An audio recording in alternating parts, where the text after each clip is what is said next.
श्री अवध में एक संत थे, वे भगवान राम को अपना शिष्य मानते, अपने को गुरु।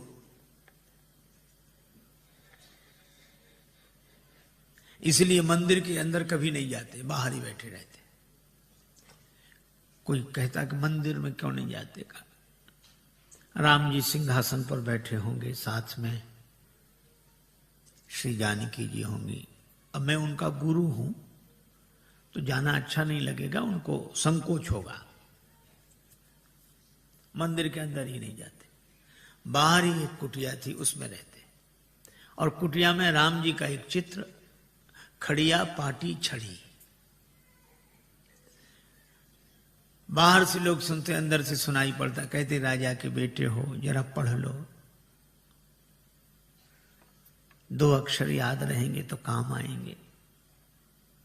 कभी कभी लगता है कि राम जी नहीं पढ़ रहे तो छड़ी दिखाते, पढ़ते नहीं हो तो भगवान भी भाववश, उनका जो चित्र था वो कांपने लगता, तो रोने लगते कि अरे तुम भी तो नहीं मानते हो, पढ़ो।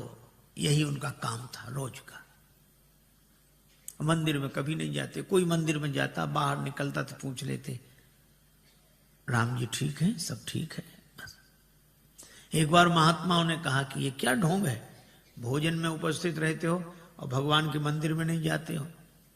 भैया मेरा भाव, नहीं चलो। साधु हाथ पकड़ कर ले गए, कहने लगे राम जी ये लोग जबरदस्ती ला रहे हैं, आप स्वयं संभाल लेना अपनी मर्यादा। और लोग जबरदस्ती ले गए तो आश्चर्य, श्री राम जी का मुकुट झुक गया, श्री जानकी जी के मुख पर घूंघट आ गया। सबने यह दृश्य देखा, धन्य है इनका भाव।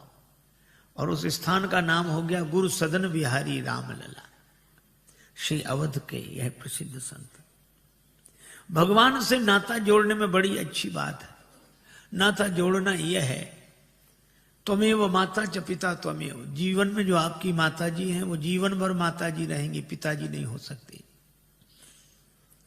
पर भगवान को चाहे माता बनाओ, चाहे पिता, चाहे बंधु, चाहे सखा, भगवान सब कुछ बनने के लिए तैयार है। और रामचरितमानस की ही कथा है कि महाराज मनु ने तो बेटा बना लिया। ज्ञानी जिस ब्रह्म को बताते नित्य निराकार, भक्त उस ब्रह्म को साकार कर दिखाते हैं। और ज्ञानी जिस ब्रह्म को बताते अपना स्वरूप, भक्त उस ब्रह्म के भी बाप बन जाते हैं। भगवान से नाता हो। मिथिला वाले कहते हैं कि हमारे तो राम जी बहनोई हैं, हम राम जी के सार हैं। किसी ने कहा तुम्हें और कोई नाता ही नहीं मिला, सार हो गए, सखा बनते, सेवक बनते। पर मिथिला वाले कहते हैं कि हम तो राम जी के सार हैं, पर राम जी तो पूरे संसार के सार हैं। कहा कैसे, कहिया पूरे संसार में राम नाम एक सार, और हमारी संसर को करे हम सारहू के सार।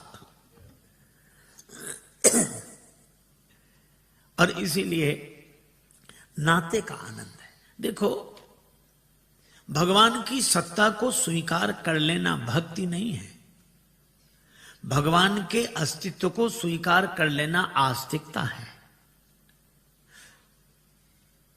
भगवान की सत्ता को स्वीकार कर लेना आस्तिकता है, लेकिन भगवान से अपना व्यक्तिगत कोई संबंध जोड़कर उनका हो जाना और संबंध निभाना, इसी का नाम भक्ति है।